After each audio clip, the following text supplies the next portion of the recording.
Quiero que busquen en su Biblia, por favor, el texto donde hoy vamos a estar meditando. Mateo, capítulo 6. Ahí está. Capítulo 6, versículo 25 hasta el 34. Según la revista Forbes, en un artículo que tiene, enumera las principales causas de ansiedad en nuestro mundo, en nuestra actualidad. ¿Cuál crees que es la primera causa de ansiedad en esta actualidad en la cual estamos todos inmersos? ¿Algún valiente? El dinero. ¿Seguro? Sí. La economía. Primero dice que es la presión económica. Las personas estamos estresadas, agobiadas, ansiosas por una economía deficiente. Y por deficiente, cada cual en su lugar. Hay algunos que realmente el dinero no les llega porque no les llega, y a otros que se han metido en tantas cosas que el dinero no les llega, aunque tengan un trabajo espectacular. Pero unos y otros estamos siempre en ese rollo, ¿no? El dinero, la economía. La segunda causa de presión es sobrecarga de trabajo. ¿Por qué? Por la economía. Tengo que trabajar más, tengo que hacer más cosas para que pueda llegar a fin de mes y pagar. Entonces tengo que sobrecargarme de trabajo. La segunda causa es una falta de satisfacción laboral. ¿Qué significa esto? Casi todo el mundo, un alto porcentaje, muy alto, están haciendo algo para lo cual no está alineado con el propósito que tenían. Pero ni modo, hay que pagar facturas. No puedo hacer algo que me gusta porque eso que me gusta capaz que no paga la factura, y si no paga la factura no como, no hay luz. Entonces tengo que hacer algo en lo cual me es una carga pesada todos los lunes, martes, miércoles, jueves, viernes, sábados y domingos. Y entonces tengo ansiedad, tengo desmotivación, falta de propósito, estoy de bajón. ¿Cuántos están de bajón? No levanten la mano. No levanten la mano. Alguno hay por ahí, ¿eh? ¿Y sabes cuál es en cuarto lugar la causa de ansiedad más pronunciada en nuestro tiempo? Después de hablar de la presión económica, de una sobrecarga de trabajo, de una falta de satisfacción laboral, ¿sabe dónde está el cuarto lugar? Las relaciones personales. Lo que tendría que ser lo primero es lo cuarto. ¿Estamos más interesados en nuestra economía, en cómo le vamos a hacer mañana? Porque como no somos Dios, no sabemos qué va a pasar mañana. Entonces entramos en ansiedad. Ahí está nuestro tema de hoy. Déjeme abrir mi corazón, y si no me deja, lo voy a abrir igual. Así que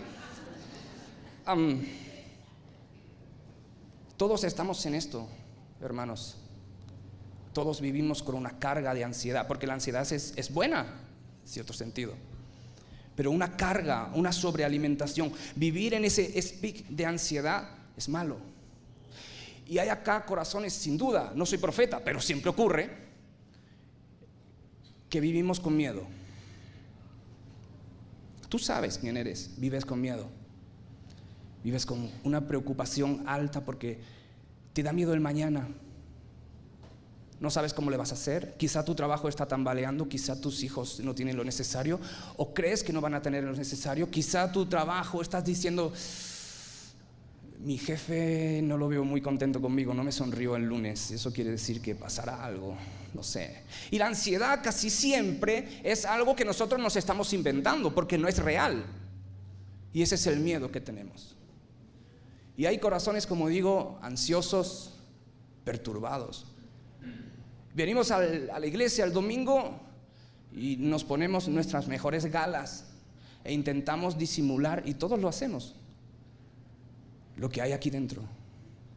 Una corbata lo tapa. Pero si me preguntan realmente, estoy acongojado, tengo miedo. Me da miedo esa enfermedad que tal vez no exista, pero puede existir mañana. Me da miedo no poder pagarle a mis hijos la universidad porque mira cómo está la situación. Me da miedo.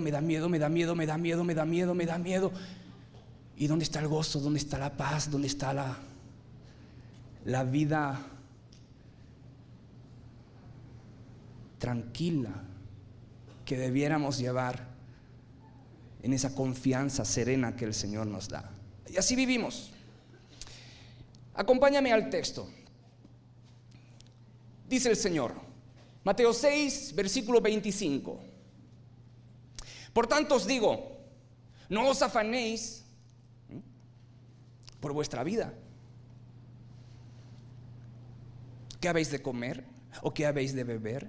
Ni por vuestro cuerpo, ¿qué habéis de vestir? ¿No es la vida más que el alimento y el cuerpo es más que el vestido?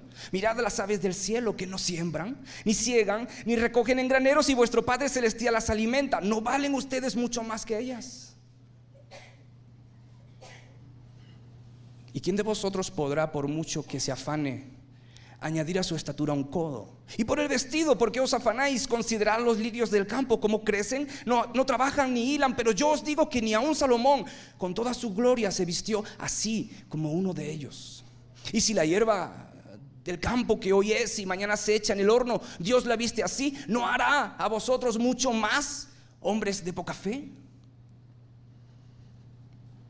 No os afanéis pues diciendo, ¿qué comeremos? ¿Qué vestiremos? ¿Qué beberemos? Porque los demás pueblos, los que no conocen a Dios, se está refiriendo el Señor, los demás,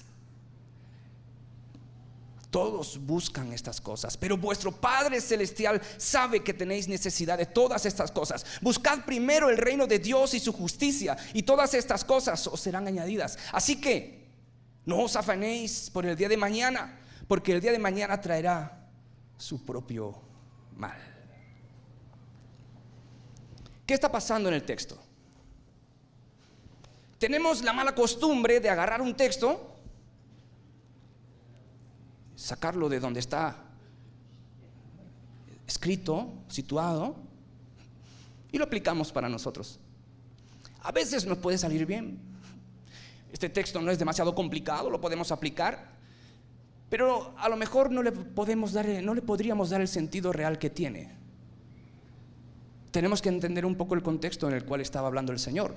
Mire, y vamos a usar hoy la Biblia, por favor. Entonces, vamos a ver mucho texto. ¿Amén? Miren el versículo 25. El Señor está diciendo un por tanto. ¿Por qué dice el Señor un por tanto? Hay una resolución, hay una conclusión lógica a lo que ha dicho. ¿Y qué ha dicho? El capítulo 6. O sea, el Señor lo que está haciendo en el Sermón del Monte es dar una serie de enseñanzas a sus discípulos acerca de lo que Mateo va a estar repitiendo una y otra vez en su evangelio. El concepto de reino para Mateo es muy importante. Y para Jesús, porque Jesús siempre decía, el reino ya ha llegado a ustedes. Entonces el concepto de reino es muy importante. Y lo que está haciendo el Señor en el Sermón del Monte es exponiendo la ética, la moralidad del reino, del rey y por tanto del reino. Y está enseñándole a los súbditos de ese reino cómo se conduce, cómo se trabaja, cómo se piensa, cómo se mira, cómo se escucha, cómo se habla. O sea, cómo tiene que ser ese súbdito que está bajo el reino de Dios. Y lo que está haciendo Jesús es estar poniendo en contraposición, en una constante contraposición, lo que los líderes hipócritas religiosos de su tiempo habían tergiversado de la ley. Y entonces Jesús está haciendo ese puente diciendo, estos dicen, pero ustedes, esto está, pero esto está, pero está equilibrando, posicionando el concepto de reino y cómo se vive dentro del reino. Y le está diciendo a sus discípulos, si ustedes son súbditos, tienen que vivir de esta forma. Porque no es posible ser súbdito de un reino y no acatar la normativa de tal reino. Entonces lo que el Señor está diciendo en el versículo 25 es por tanto. ¿Y de dónde viene ese por tanto? Bueno, vámonos al capítulo 6, versículo 2. Y es necesario que todos lo miremos en nuestra Biblia. Dice: cuando des limosna, no hagas tocar trompeta de ti como hacen los hipócritas. Esa palabra es muy significativa, para ser visto por los hombres. Entonces Jesús dice: de cierto os digo que ya tienen su recompensa. Cuando tú des limosna, está haciendo esa comparativa, esa contraposición. Cuando des, no hagas como, pero cuando lo hagas, hazlo de esta forma. Ahora nos vamos al versículo 5. Dice: y cuando ores, no seas como los hipócritas. Perdón, se me había olvidado eso. No seas como los hipócritas, porque ellos aman el orar en pie para ser vistos delante de los hombres. De cierto os digo, ya tienen su recompensa. Pero tú cuando ores, los equilibra. Versículo 16: cuando ayunéis, no seáis como los hipócritas, porque lo hacen para ser vistos por los hombres. Ya tienen su recompensa, dice el Señor. Entonces, lo que está haciendo el Señor es una comparativa de lo que ciertos líderes religiosos habían estado haciendo, porque si entendemos que el líder religioso de la nación del judío eran referentes sociales. Y si entendemos que es un líder es una persona que ejerce influencia en otra persona, positiva o negativa, pero influencia al fin. Entonces lo que estaban haciendo ciertos líderes religiosos es ejercer una influencia negativa en una conducta de vida social y religiosa, los cuales otras personas estaban copiándolo. Por eso Jesús está equilibrando el punto. Dice: no hagan como, hagan así. Pasamos al versículo 19. Vamos a ver, como digo, el contexto para llegar a nuestro texto.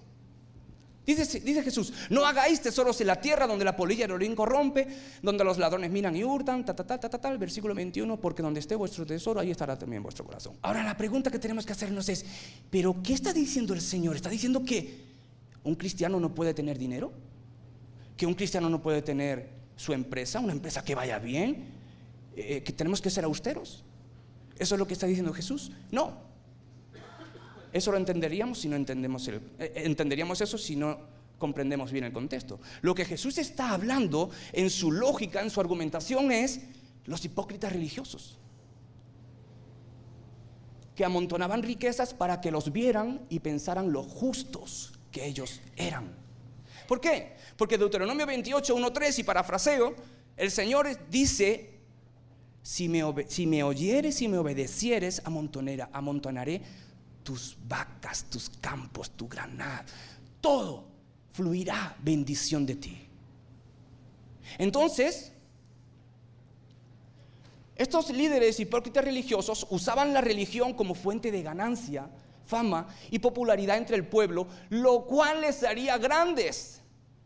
Si Dios prometió en Deuteronomio que si le siguen Dios va a proveer tanta bendición, entonces la lógica es: miren cómo vivimos nosotros. Tenemos tanto porque es la bendición de Jehová sobre mí. ¿Por qué? Porque soy justo.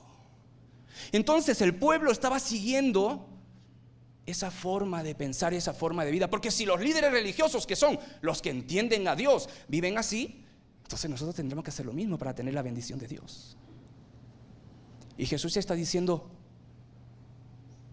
no se hagan tesoros en la tierra. No están entendiendo el punto. Y continúa su diálogo. Versículo 22: la lámpara del cuerpo es el ojo. Así que si tu ojo es bueno, todo tu cuerpo estará lleno de luz. Pero si tu ojo es malo, todo tu cuerpo estará en tinieblas. ¿Qué es esto de ojo bueno y ojo malo? Realmente el texto dice: si tu ojo es sencillo, si tu ojo no es con una mirada doble, si tu ojo es una mirada única que enfoca, que sabe entender lo que está viendo, que enfoca realmente en lo importante, y lo importante según Jesús es el reino, Dios. Entonces el versículo 21, el 22-24 se enlaza con el 21. en una relación directa porque lo valioso de la persona, o sea, su corazón está colocado ¿dónde? Donde su afecto esté. Y Jesús está diciendo que si el tesoro, y todos tenemos una inclinación, cada uno que mire su tesoro, es el que sea, nuestro enfoque será en tal tesoro. ¿Cuál es mi tesoro? ¿Dónde estoy mirando? ¿Dónde estoy enfocado? La lámpara del cuerpo es el ojo, y en un sentido figurado se está refiriendo el Señor al modo de ver las cosas, lo cual condiciona y orienta el estilo de vida. Y aquí una frase que me gusta: la conducta de la persona proviene del resultado del modo que tenga de ver las cosas en la vida. Como tú andas, como yo ando, tiene que ver cómo estamos mirando, cómo estamos entendiendo, cuál es nuestra cosmovisión. Y nuestra cosmovisión hace, principio de causalidad, un resultado. O sea, soy lo que pienso, soy lo que miro, soy lo que comprendo. Porque lo que pienso, miro, comprendo, hace que mi voluntad se mueva. Por tanto, la conducta, y lo repetimos, la conducta de la persona proviene del resultado del modo que tenga de ver las cosas de la vida. Y estas cosas se convierten en su tesoro y producen consecuencias espirituales. Si mi ojo es sencillo, decía Jesús, todo mi cuerpo estará lleno de luz. Si mi ojo está enfocado en lo que Jesús está hablando, en el reino, en quién es Dios, en agradarle, en obedecerle, todo mi cuerpo estará lleno de luz. Significa que tendré una espiritualidad sana. Pero si mi ojo es malo, si está enfocado en lo contrario, en lo que no es de Dios, en lo que no tiene nada, en lo que no tiene que ver con el reino, mi espiritualidad será tinieblas.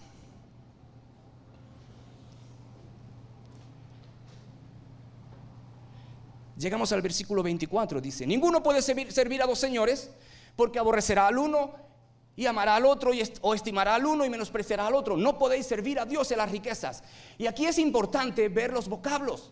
Servir. ¿A quién? A dos señores.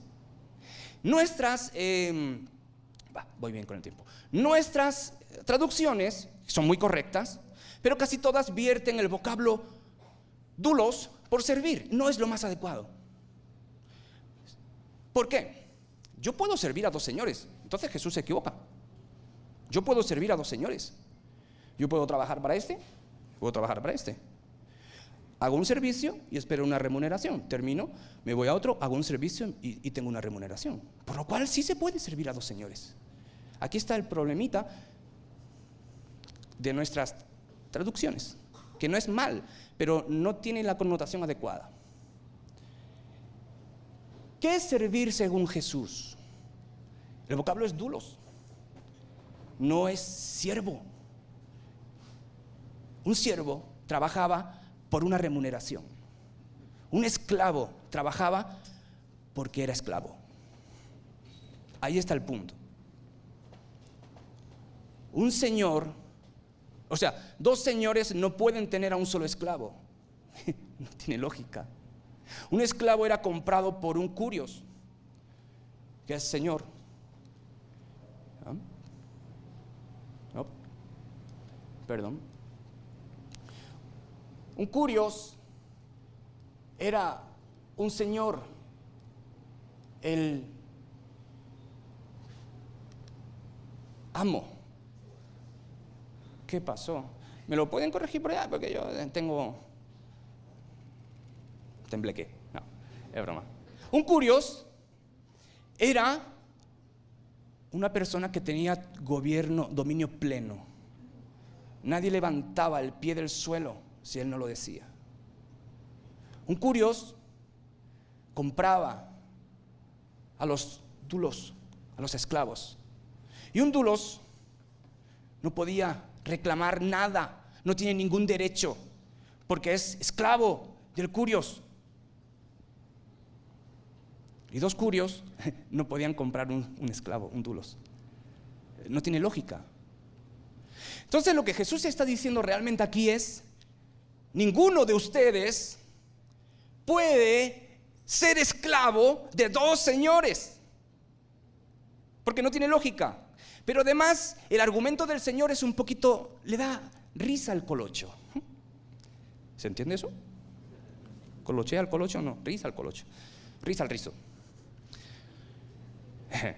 Eso es una cosa mía. Puedo usarlo. El Señor está diciendo algo. Ninguno de ustedes puede entregarse en cuerpo y alma a dos señores. O sea, ninguno de ustedes se pueden autoesclavizar a dos señores. ¿Por qué? Porque vas a amar a uno y vas a desestimar al otro. Porque tampoco tiene lógica. Y eso justamente es lo que hacemos. Hemos desenfocado nuestra mirada y nos hemos esclavizado a dos señores seguramente, o más. Eso es lo que hacían los líderes religiosos de su tiempo, que por un lado decían servir a Dios, amar a Dios, pero por otro lado servían a Mamón.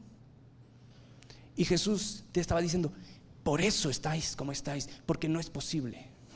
No podéis servir a Dios y a Mamón. Entendemos el argumento de Jesús, ¿verdad? Y entonces entramos a nuestro texto. Por tanto os digo, y entonces las personas dirían, entonces Jesús, ¿cómo le hacemos? Porque si lo normal es eso que hemos visto, ¿cómo le vamos a hacer? Si tú estás diciendo que no hagamos esto, entonces ¿qué va a ser de nuestra vida?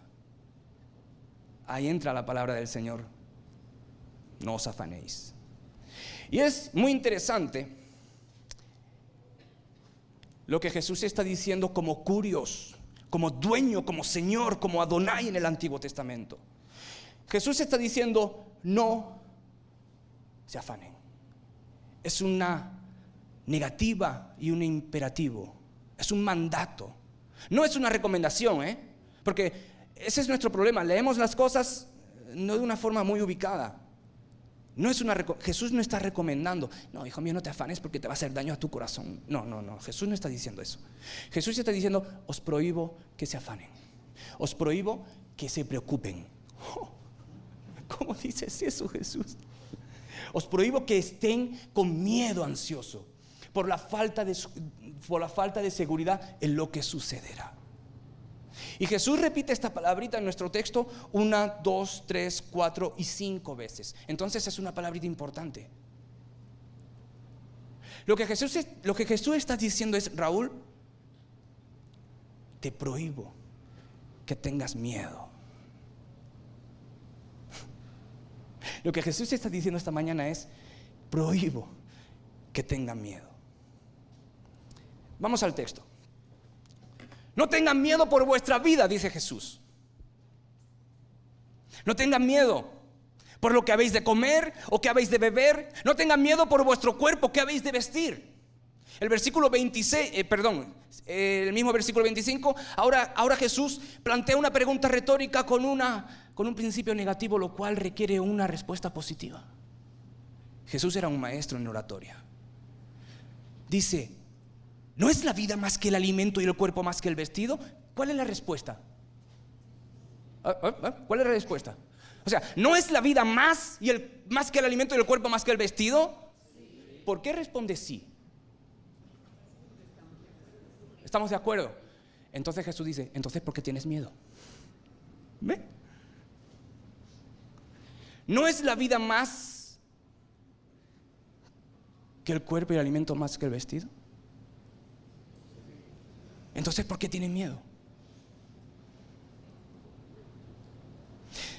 Si entendemos que la palabra que estamos leyendo es la palabra del Señor, entendemos que el Espíritu Santo está hablando a nuestra vida. ¿Amén? Ok, seguimos con esto.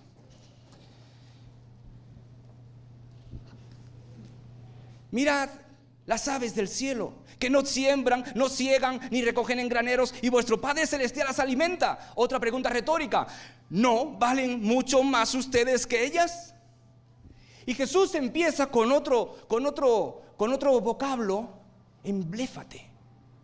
Mirad, pero lo que Jesús está diciendo es, mirad atentamente. Lo que Jesús dice es: detén tu vida tan rápida, porque no somos capaces en nuestra vida tan rápida que llevamos de mirar ni siquiera un pajarito. Porque ¿quién mira un pajarito con todo lo que tengo que hacer? Claro, por eso me va como me va, por eso tengo el miedo que tengo, porque no tengo una vida de reflexión. Jesús nos llama a reflexionar, a mirar atentamente, con detenimiento. Jesús estaba diciendo a sus discípulos algo tan sencillo como: hey, paren, miren, ¿qué hacen? No trabajan, no siembran, no atesoran para mañana, no hacen graneros, no están preocupados por su día de mañana. Reflexiónenlo. Iglesia, reflexionemos eso. Es lo que dice Jesús. Y vuestro Padre Celestial las alimenta. ¿No valen ustedes mucho más que los pájaros? ¿Cuál es la respuesta a esta pregunta retórica? Entonces, ¿por qué tenemos miedo? Es lo que Jesús está diciendo. Seguimos con el texto. Versículo 28. Perdón, versículo 27. ¿Y quién este me da a mí? Perdón, pero este me da a mí. ¿Y quién de vosotros podrá, por mucho que se afane, añadir a su estatura un codo? Lo he intentado, hermanos, pero no puedo. Otro evangelista dice: si no pueden hacer lo que es poco, porque se preocupan por lo demás. Mira que lo he intentado, pero no puedo. Jesús dice: ¿no puedes? No puedo. Y Jesús dice: esto es poco, Raúl. ¿Y por qué tienes miedo de lo demás? Si yo puedo hacer eso que tú no puedes, porque es poco para ti, es poco para mí. Lo demás es menos que poco para mí. Seguimos, versículo 28. Y por el vestido, ¿por qué os afanáis? Considerad los lirios del campo. Acá va otro texto. Catamácete. Lo que Jesús está diciendo es: comprendan algo de manera profunda. Lo que Jesús dice aquí es: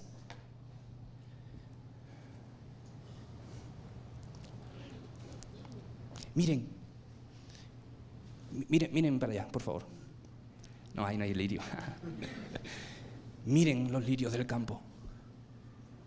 Analícenlos, compréndanlos de forma profunda. Y para comprenderlos de forma profunda necesito detenerme, poner todo lo que soy en ese momento y analizar. Y Jesús dice: mira los colores, mira qué belleza. Ni Jesús ni Salomón se vistió así. Una hierba del campo que hoy es y mañana se echa en el horno, Dios la viste así, de tal forma que ni aun Salomón, con toda su gloria, se pudo vestir como uno de ellos. Y si Dios viste así a una planta, no hará mucho más con ustedes, hombres de poca fe. El Señor nos está llamando a la reflexión profunda. El Señor nos está llamando a analizar, a detenernos por un momento, a detener las agendas ajetreadas, rápidas. Vamos a entrar ya mismo en Navidad. Walmart está poniendo los Papá Noeles y todo eso. Se nos ha pasado así el año, pero seguimos con esto en el corazón. Se nos ha pasado un año y otro, pero el miedo no se nos pasa.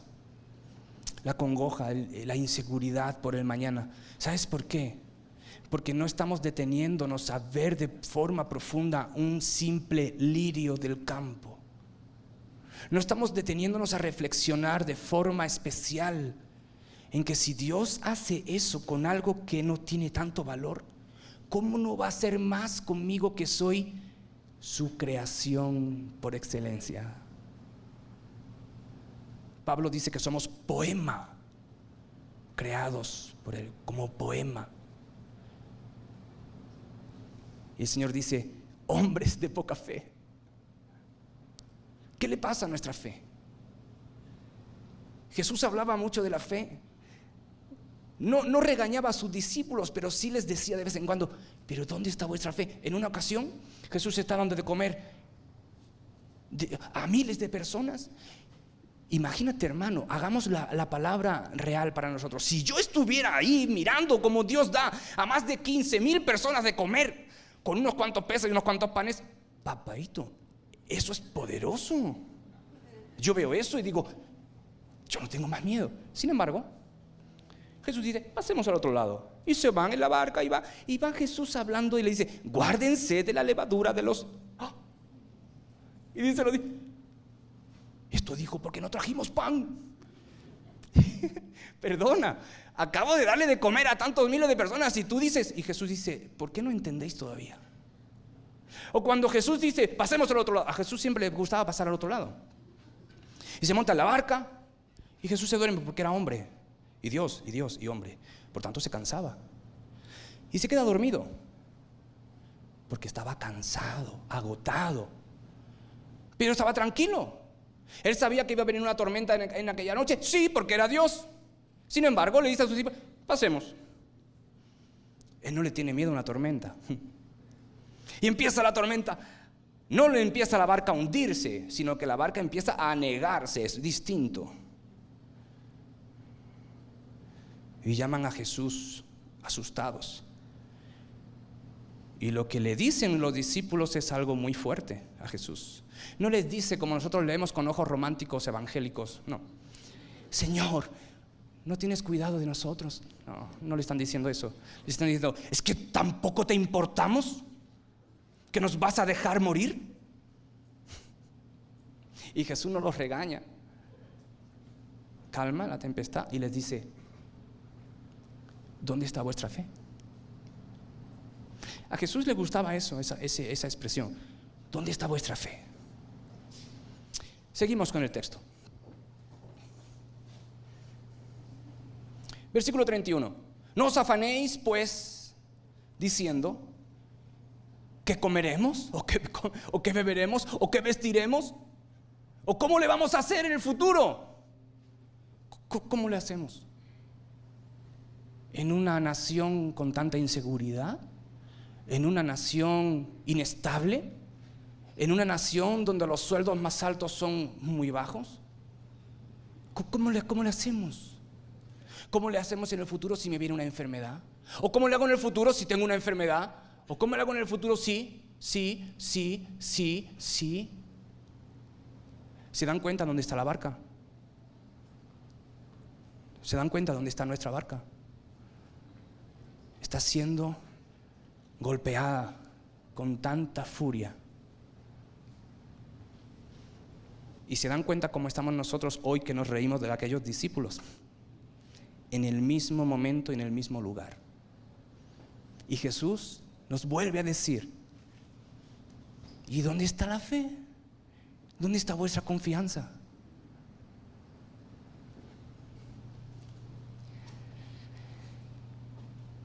No tengan miedo, prohibido tener miedo, dice.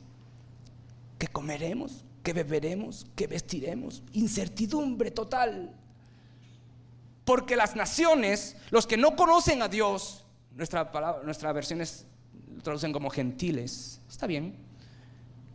Los que no conocen a Dios buscan todas estas cosas. Pero vuestro Padre Celestial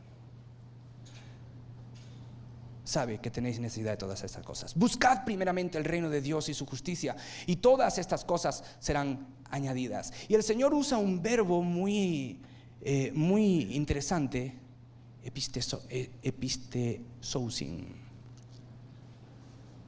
Buscar y buscar. Este verbo significa buscar de forma ansiosa, desesperada. El Señor dice, porque los gentiles buscan de manera ansiosa, de manera desesperada, se les va la vida en buscar todas estas cosas. Por eso están así. Pero vuestro Padre Celestial sabe que tenéis necesidad de todas ellas. Porque todo esto buscan con ansia las naciones, los que no conocen a Dios.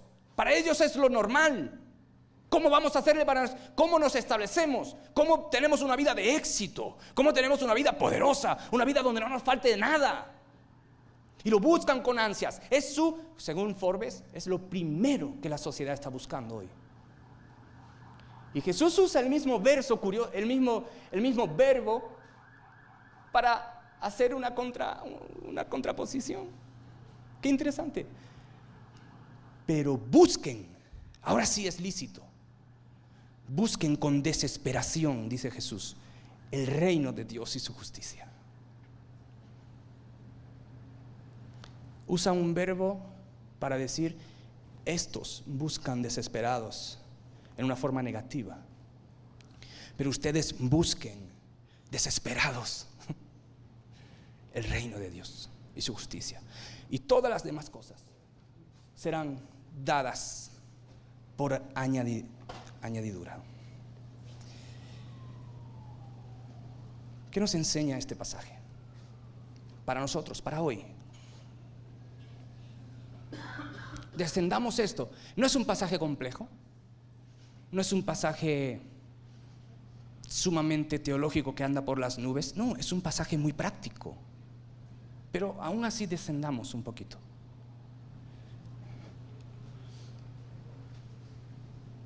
El pasaje me enseña que si vivo ansioso, es porque realmente desconfío de Dios. Es muy potente esto. ¿Cuántos desconfían de Dios? Venga, sean valientes. Eso es lo que pasa, que nos da miedo. Nos da miedo decirlo. Pero lo hacemos. ¿Cuántos desconfían de Dios, hermanos? No tengan miedo. Somos pecadores todos. Yo desconfío de Dios muchas veces. No siempre le sigo. No siempre le creo. Y me temo que también ustedes. Lo que pasa es que es correcto no decirlo, según quién. Guardamos ponemos muchos filtros, pero todos desconfiamos. Y para mí, desconfiar de Dios es insultarle. Cada vez que desconfío, le insulto. Cada vez que desconfía, le insulta. Porque no estamos entendiendo qué es la fe. Creo, hermanos, y ahora es cuando abro mi corazón, creo que la iglesia, no centro bíblico, la iglesia del Señor, ¿ok?, está pasando por un momento un poquito con cierta crisis. La iglesia de nuestro tiempo, la iglesia del siglo XXI. Porque sabemos muchas cosas, sabemos de todo, pero no sabemos de Él. ¿Cómo dices eso? Bueno,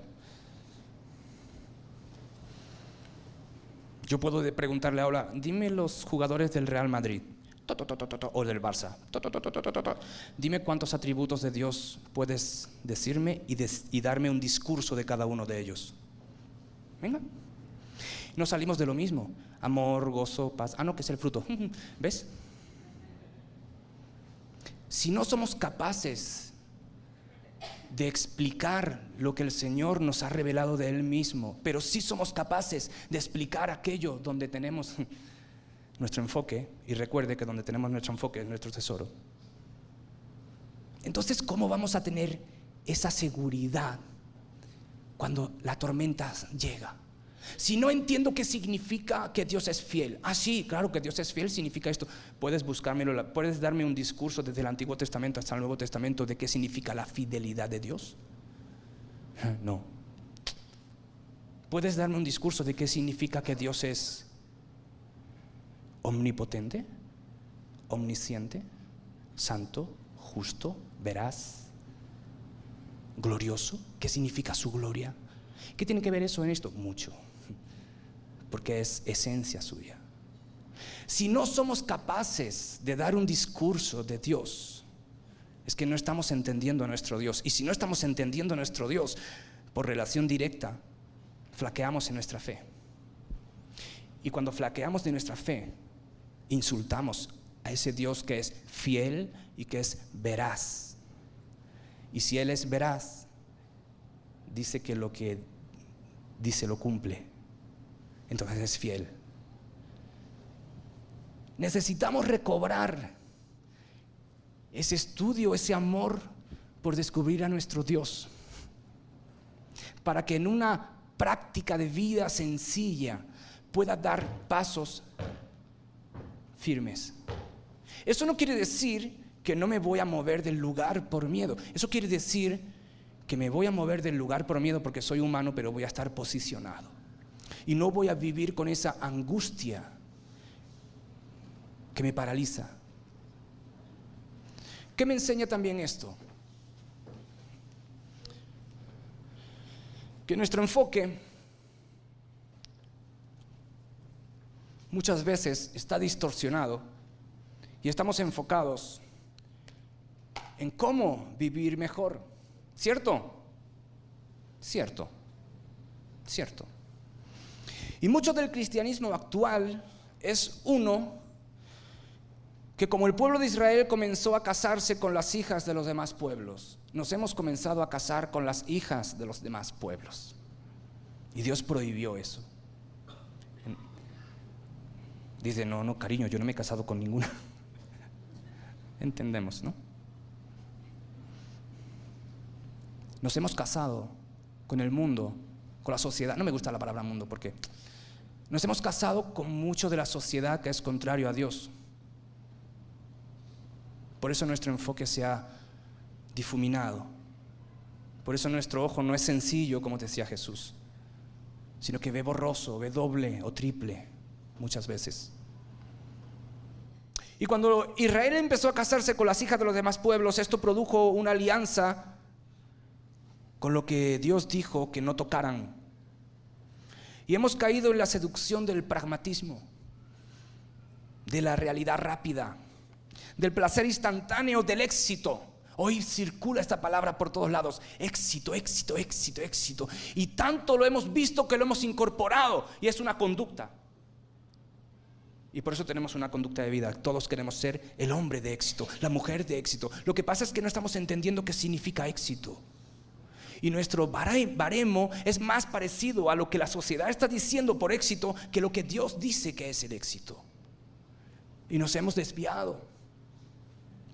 Y tenemos una mirada desenfocada. Como dijera Nietzsche, el superhombre y la muerte de Dios.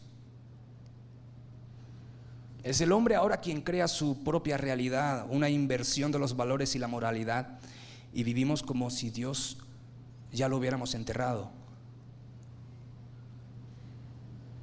Y tenemos que recobrar el enfoque correcto, establecer un parámetro de vida el cual esté sometido a la realidad y en una estructura piramidal de donde Dios es lo primero y luego yo, no mamón. Y tercer punto, somos llamados a buscar el reino y su justicia, y lo demás Dios lo dará. Y necesitamos comprender qué significa el reino de Dios, hermanos, porque si no entendemos qué significa esto del reino de Dios, no nos podemos posicionar. Porque hemos caído en la trampa del individualismo, en el amor propio. Por ahí se dice, ámate tú primero para luego amar al otro. Jesús dice, no, ya te amas demasiado, ama, no te ames tanto.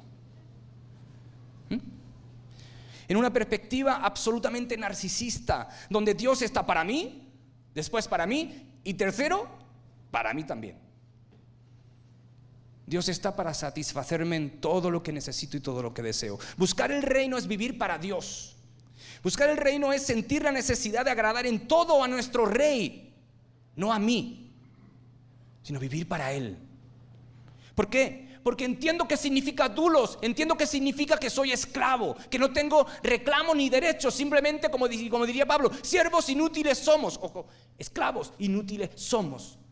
Hacemos lo que tenemos que hacer. Y no tengo nada que reclamar. Camino en todos los pronunciamientos para un súbdito de tal reino. Y si soy esclavo, significa que camino donde Dios dice que camine.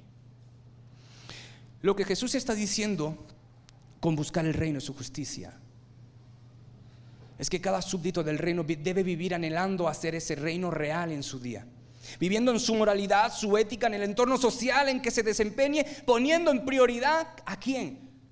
Al Rey. En mostrar en una sociedad injusta la justicia de Dios, la verdad de Dios, por medio de ¿qué? De actos, en una práctica de vida la cual exprese el enamoramiento que tengo a Dios. La pregunta que me hacía era: ¿estoy enamorado de Dios? La pregunta que te hago es: ¿estás enamorado de Dios? La pregunta que ahora hago como comunidad es, incluyéndome: ¿estamos enamorados de Dios? No quiero que esta pregunta se pase tan rápida. ¿Vivimos enamorados del Rey? Y pareciera que estamos más enamorados de nosotros mismos, de vivir mejor cada día, de adquirir más y más, de tener más confort, como si solamente perteneciéramos a este mundo y no fuéramos ciudadanos del otro mundo,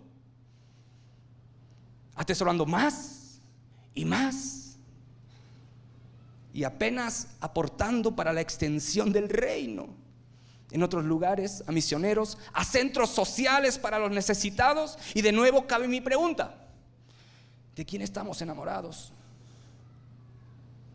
¿De Dios o de nosotros mismos? Jesús dijo que enfocáramos realmente en lo que es importante. ¿Y qué es lo importante? Dios y su Hijo, y todas las demás cosas serían añadidas. Pero es cuando comencemos a tener un entendimiento pleno de qué significa ser esclavo, que Dios me compró y que ya no vivo para mí, como dijera Pablo. El reino de Dios no se trata de mí. El reino de Dios no se trata de qué herencia voy a tener en el cielo, porque Pablo dice que somos coherederos con Cristo. Y vivimos pensando en qué tengo aquí y qué voy a tener allí. De nuevo cabe mi pregunta: ¿de quién estamos enamorados?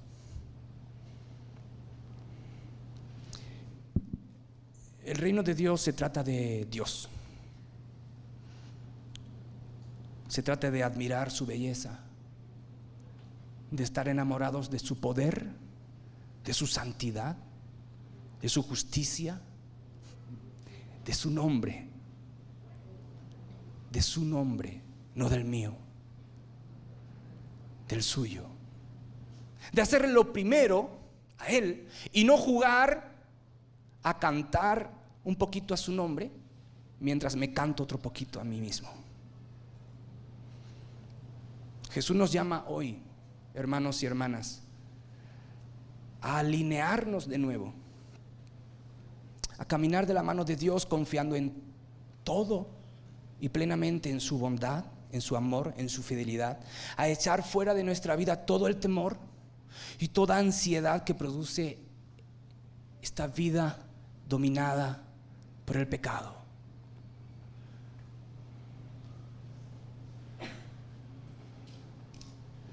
Y cuando ponemos nuestra mirada en el centro, en su reino y su justicia, todas las demás cosas serán añadidas. Señor, gracias por ser bueno con nosotros. Gracias por alimentarnos con tu palabra. Señor, de verdad, no es orgullo ni es falso orgullo, no, tú sabes.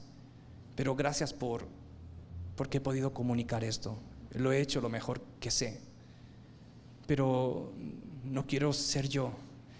Te ruego, Señor, y te rogamos, Señor, como pueblo, que tu Espíritu Santo haga lo que el predicador no puede hacer. Transformar la vida. Que te veamos, Señor, que te adoremos, que nos centremos, que entendamos, Señor, quién eres tú, cuál es tu reino y qué demandas de nosotros. Te pedimos perdón porque cada vez que dudamos de ti, insultamos tu poder, insultamos tu nombre. Lo siento, Señor, lo sentimos mucho. Tú sabes que es real. Ensálzate, Señor, en cada uno de nosotros. Que tu Espíritu Santo haga en nosotros y produzca un nuevo fuego más potente que el de ayer. y estemos enamorados cada día más de ti y de tu Hijo, y pongamos siempre tu nombre como bandera en nuestra vida, Señor. Y nunca, nunca nuestra barca se hundirá, el miedo se irá y podremos vivir de victoria en victoria. En el nombre de Jesús, amén.